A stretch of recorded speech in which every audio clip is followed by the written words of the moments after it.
नमस्कार दोस्तों, एस्ट्रो दिशा में फिर से आपका स्वागत है। दोस्तों, नाइन्थ हाउस की सीरीज़ को आगे बढ़ाते हुए हम बात करेंगे चंद्रमा की। चंद्रमा अगर 9वें खाने में आएगा तो उसके क्या परिणाम, क्या हिदायतें, क्या उसकी रेमेडीज़ आप लाल किताब के हिसाब से कर सकते हैं। दोस्तों, 9वां खाना जो है जुपिटर का अपना पक्का घर, अपना नेचुरल हाउस है। और चंद्रमा जो है जुपिटर का अति मित्र माना गया है। तो जब चंद्रमा जुपिटर के घर पे आता है दोस्तों मोस्टली यही देखा गया है कि 99% जो है शुभ परिणाम ही मिलते हैं। हालांकि 9वें खाने में राहु नीच होता है और केतु जो है यहाँ पर उच्च होता है। भाग्य की अगर बात करें तो बहुत ही अच्छा भाग्य इनका होता है। भाग्य का खाना है तो फॉर्चुनेट देखे गए हैं। पढ़ाई का भी खाना है, हायर स्टडीज़ का है, उसमें भी ये लोग जो जातक हैं अच्छी पढ़ाई विद्या जो है वो प्राप्त करते हैं। फॉरेन ट्रैवल्स का भी ये खाना है और फॉरेन जाने का इनका इंटरेस्ट भी होता है और इनको लाइफ में मौका भी मिलता है फॉरेन ट्रैवल करने का। ये डेफिनेटली यहाँ देखा गया और अच्छा योग भी ये बनता है। बहुत ही धार्मिक किस्म के लोग होते हैं। दया भाव जो है इनमें काफ़ी होता है और धर्म, हर चीज़ को धर्म से जोड़कर ये चलते हैं। मतलब इनको हर किसी चीज़ का लालच नहीं होता है, बट हर चीज़ ये जो है धर्म के स्पिरिचुअलिटी के हिसाब से जो है वो देखते हैं। इसी के साथ साथ दोस्तों, इनको वसीहत जो है डेफ़िनेटली मिलती देखी गई है। इनके जो बड़े बुज़ुर्ग हैं या इनके पिताजी हैं, इनसे इनको वसीयत मिलती है और उस वसीयत से इनको काफ़ी बेनिफिट मिलता है और उस वसीयत की जो वैल्यू है वो विद टाइम बढ़ती रहती है। जैसे कोई घर है या कुछ सोना है या किसी भी प्रकार में अगर इनको कुछ वसीयत में मिलता है तो वो उनका बढ़ता ही रहता है। वो एसेट्स की वैल्यू डाउन नहीं अप ही जाती है। लॉन्ग लाइफ इनकी देखी गई है। कम से कम 75 साल की जो आयु है इनकी यहाँ पर होती देखी गई है चंद्रमा जब 9वें घर में आता है। बहुत ही सॉफ्ट हार्टेड, काइंड हार्टेड होते हैं और विनम्रता से बात करते हैं, मधुर वाणी के होते हैं और ज़्यादातर इनके चेहरा भी इनका जो है थोड़ा ग्लोइंग देखा गया है। तो इसी के साथ साथ दोस्तों, चार्ट में अगर आप देखें, अगर इसके सामने वाला घर जो तीसरा खाना है जहाँ की राहु जो है वो उच्च होता है, अगर उसमें कोई प्लेनेट इनके चंद्रमा के मित्र बैठे हैं जैसे सूर्य है या बृहस्पति है, तो ये देखा गया है कि जो इनकी धन का योग जो है इनका काफ़ी अच्छा होता है। इनको काफ़ी जो पैसा है वो प्राप्त होता है, खुद भी ये कमाते हैं। इनको किसी ना किसी प्रकार से धन की प्राप्ति विद टाइम जो है होती ही रहती है।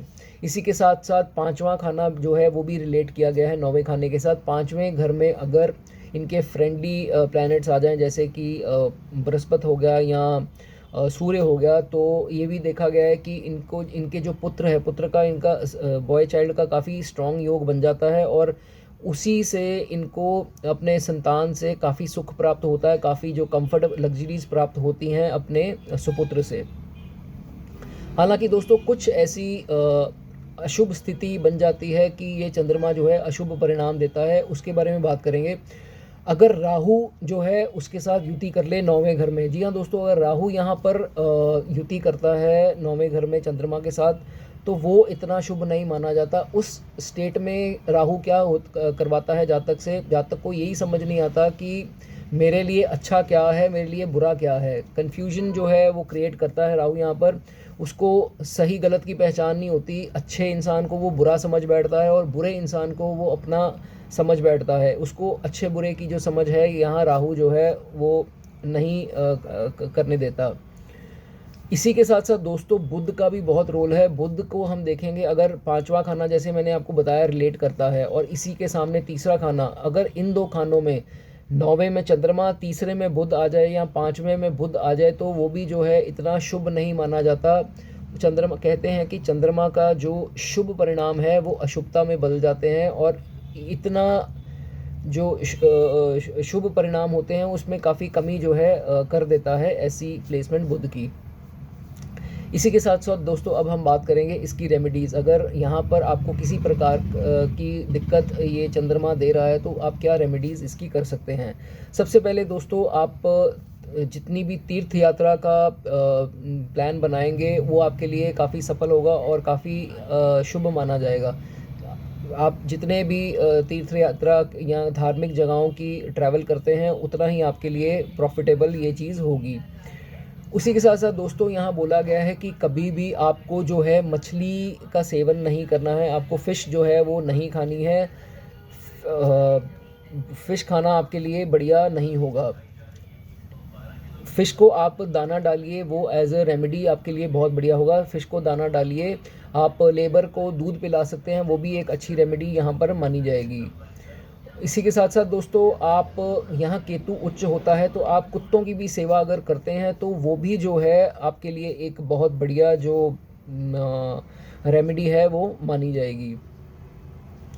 चांदी का अगर तो शुभ है यहाँ पर चंद्रमा, तो चांदी का आप स्क्वायर जो पीस है अगर लाकर अपनी अलमारी में कबर्ड में रखते हैं तो वो भी आपके लिए बहुत बढ़िया होगा। इससे भी जो है आपको धन प्राप्ति भी होगी और हर प्रकार का जो है सुख चैन आपको मिलेगा, आपको पीस ऑफ माइंड भी जो है वो मिलेगा अगर अच्छा चंद्रमा है यहाँ पर बैठा है तो दोस्तों जैसे कि मैंने आपको बताया, चंद्रमा जब 9वें खाने में आता है तो मोस्टली जो है 90% अच्छे परिणाम ही देगा यहाँ पर आपको। हालांकि जो कुछ प्लेसमेंट मैंने आपको बताई, कुछ ऐसी युति या कुछ किसी प्रकार ये पीड़ित हो गया है तो ये आप रेमेडीज़ कर सकते हैं आपके चंद्रमा को बलवान करने के लिए।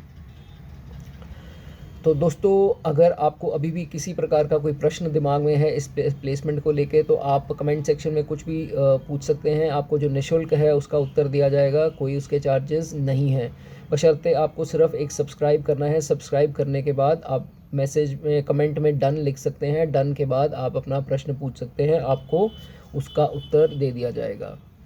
तो दोस्तों 9th हाउस की सीरीज़ को आगे बढ़ाते हुए नेक्स्ट प्लैनेट की हम जल्द ही बात करेंगे। तब तक आप बने रहिए। गॉड ब्लेस यू दोस्तों।